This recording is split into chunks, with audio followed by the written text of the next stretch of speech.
You are welcome to another episode of The Daily Shift with Abel Bernard. Where is God? No, really, you tell me, where is God when sacred places bleed? When people who came to worship Him end up dying in His house? Tell me, where is God when the people who only came to pray up end up running for their lives? This is a question nobody wants to ask out loud, but tragedies, they drag out the truth out of our hearts. Because when blood is on the altar, when bullets enter a sanctuary, when a church becomes a crime scene, something inside every believer whispers, God, where were you? Someone asked that question after the armed invasion of the CAC church in Kwara State. And honestly, that question is valid. It is intelligent and it is human. Anytime violence touches sacred spaces, that question rises from the heart before it even reaches the mouth. But before we say anything else, let it be clear. We condemn this attack. We condemn the violence. We condemn the targeting of innocent worshippers. No believer deserves death. No family deserves trauma. And no community deserves fear.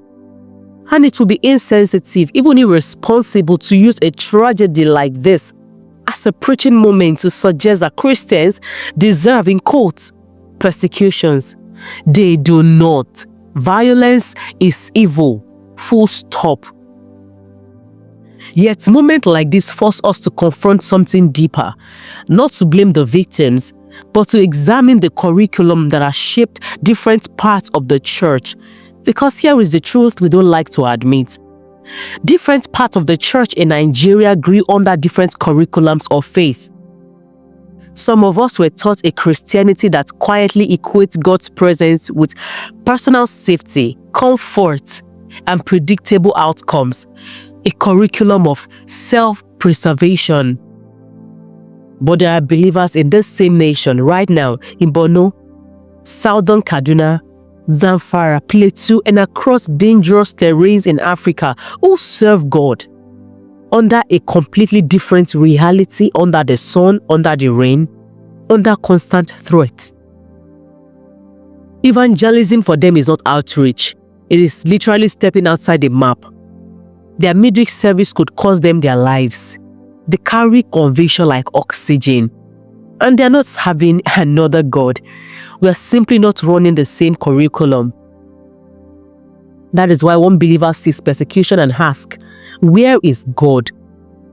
And another sees the same persecution and asks, where is my resolve? Some Christians were trained to say, for me to live is Christ and to die is gain. This is found in Philippians chapter 1 verse 21. While others were trained to believe God is almost an employee, they say if I serve Him well, He must protect my comfort. A transactional kind of faith. Yet long before Jesus physically appeared, 3 Hebrew boys stood in front of a furnace and declared, even if God does not save us, we will not bow. This is found in Daniel chapter 3 verse 17 to 18. They did not have any Hebrew classes. They were not speaking any Greek. No conferences, just raw conviction. And throughout history, this same conviction has been tested. When Emperor Nero burned Christians alive, fed them to lions, and used their bodies as torches in his gardens, the early church did not ask, where is God? They stood firm because their curriculum was not comfort, it was Christ. Their faith was not built on safety, it was built on surrender. And this gap is not new. It existed even before Nigeria existed. There were missionaries who brought the gospel to Africa, men and women who came knowing malaria might kill them. They buried their wives, their children, and their teammates. They saw the graves of the missionaries before them, and yet they did what? They came. They preached, and they still believed. What kind of conviction is that?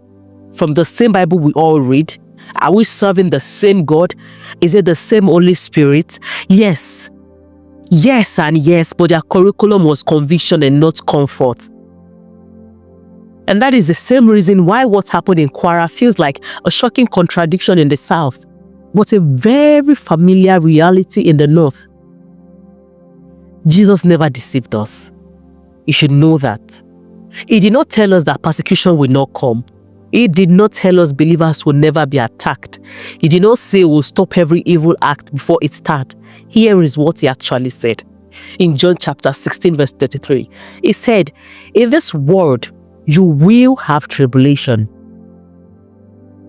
You get that? In Matthew chapter 10 verse 22, it said, you will be hated for my name's sake.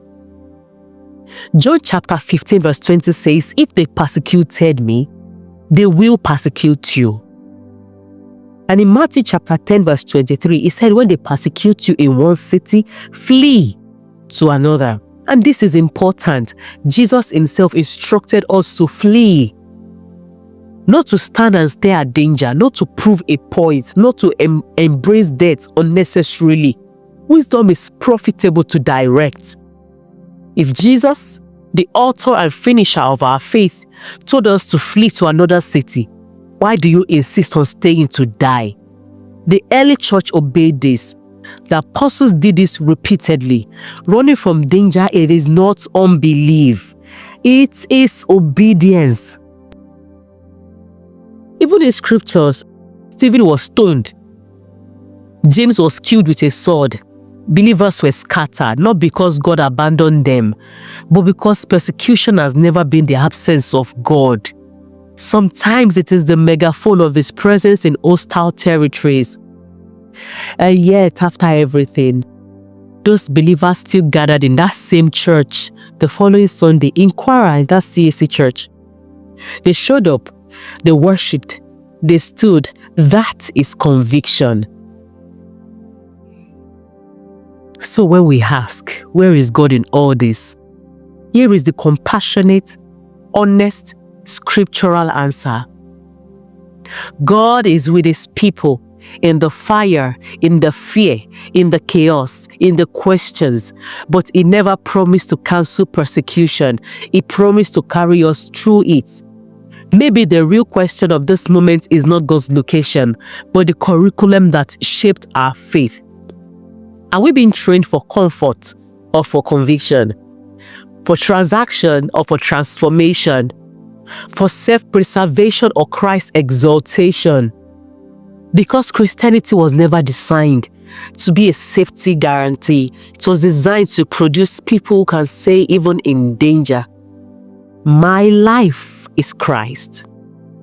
And if it comes to it, dying for him is still gain. And that is your shift for today.